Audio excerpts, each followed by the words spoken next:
le pluriel des noms composés. Les noms composés sont des noms formés par 2 ou 3 mots.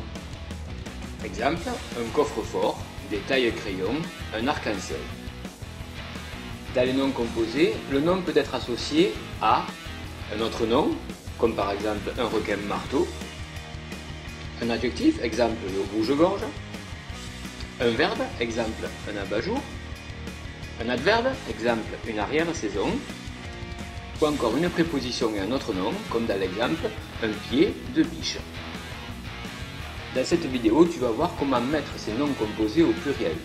Depuis la réforme de l'orthographe de 1990, la règle de formation du pluriel des mots composés est beaucoup plus simple.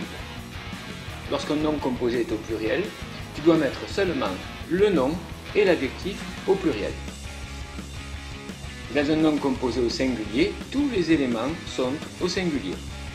Il est donc important, dans un nom composé, de bien identifier la nature des éléments qui le composent pour savoir si tu peux les mettre au pluriel ou pas. Exemple, un oiseau-mouche. Ce nom composé est singulier, les deux éléments sont donc au singulier. Il s'agit de deux noms, oiseau et mouche, donc au pluriel, tu vas mettre ces deux noms au pluriel. Cela donnera des oiseaux avec un X, mouche avec un S. Autre exemple, le coffre-fort, c'est un nom composé au singulier, donc les deux éléments, coffre et fort, sont au singulier. Les deux éléments sont un nom, coffre, et un adjectif, fort. Donc, en mettant le nom composé au pluriel, les deux éléments coffre et fort seront à mettre au pluriel. Cela donne les coffres forts.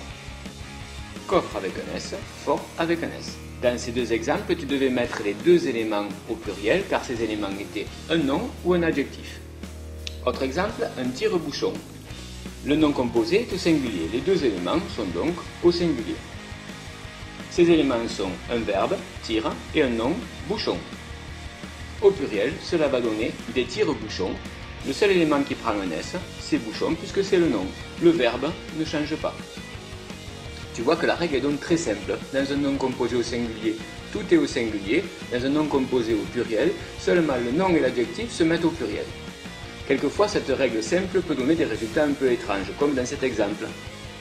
Un essuie-main, il s'agit d'un nom composé au singulier, donc les deux éléments sont au singulier, même si, dans ce cas-là, il y a deux mains. Il faut juste appliquer la règle précédente, un nom composé au singulier, à tous ces éléments qui sont au singulier, même si dans ce cas-là, nous avons deux mains à essuyer. La règle est simple et il n'y a que quelques cas particuliers auxquels tu dois faire attention. Dans les cas assez rares de noms composés formés d'une préposition, ou encore au plus rare d'un article, plus un nom, ce nom est toujours invariable. Exemple,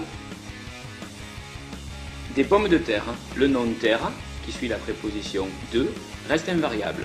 Des trompe-l'œil, le nom œil, qui suit l'article et l'apostrophe, reste aussi invariable.